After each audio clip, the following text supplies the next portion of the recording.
মনকে ভালো রাখার একটি প্রধান উপায় হচ্ছে বই পড়া, বইকে সঙ্গে রাখা। সাহিত্য যখন আসবে, সাহিত্য নিয়ে যখন কথা হবে, বই যখন আসবে, বই নিয়ে যখন কথা হবে, তখন হুমায়ুন স্যারকে মিস করতেই হবে। অনেক ভালো লাগছে, কারণ এই শুরুর অপেক্ষা কিন্তু 11 মাসের ছিল। 11 মাস ধরে অপেক্ষা করেছি কখন ফেব্রুয়ারি আসবে, কখন 1 ফেব্রুয়ারি আসবে, কখন বইমেলা শুরু হবে। অপেক্ষাটা 11 মাসের, সুতরাং অনেক অনেক অনেক ভালো লাগছে।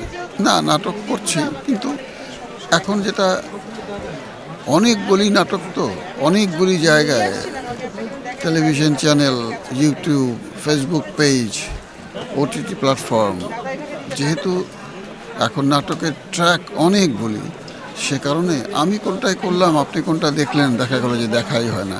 কাজ করছি আগের মতোই, প্রতি মেলাতেই মিস করি, এবারও মিস করছি।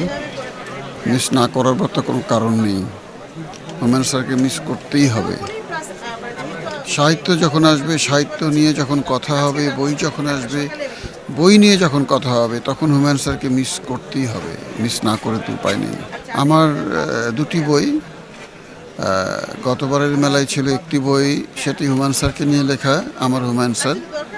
এবারের বই মেলায় দুটি বই, এই দুটিও হুমায়ুন স্যারকে নিয়ে লেখা। একটি হুমায়ুন স্যারের চোখের জল, আর একটি হুমায়ুন স্যারের শুটিংও আমি। আমার বই বিক্রি হওয়া শুরু হয়েছে এবং শুরুটা ভালো, সুতরাং আমি আশা করি গত মেলায় স্যারকে নিয়ে লেখা বই অনেক বিক্রি হয়েছে, এবারও অবশ্যই অনেক বিক্রি হবে।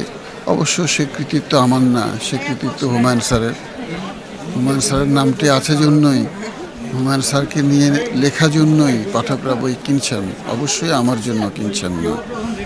কারণ মানুষ স্যারকে জানতে চান, পাঠকরা স্যারকে জানতে চান, স্যারের জীবন, স্যারের চলাফেরা, স্যারের কাজ, এগুলি নিয়ে পাঠকদের অনেক আগ্রহ। সুতরাং সে কারণেই গত মেলাতেও আমার বইটি অনেক ভালো বিক্রি হয়েছে, এই মেলাতেও হবে আমি আশা করি, এবং যারা পড়েছেন তাদের সবার মত অনেক ভালো।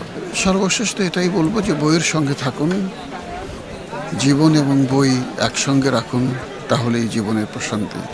অনেক ভালো লাগবে, অনেক সুন্দর থাকবেন। মনকে তো ভালো রাখতে হবে। মনকে ভালো রাখার একটি প্রধান উপায় হচ্ছে বই পড়া, বইকে সঙ্গে রাখা।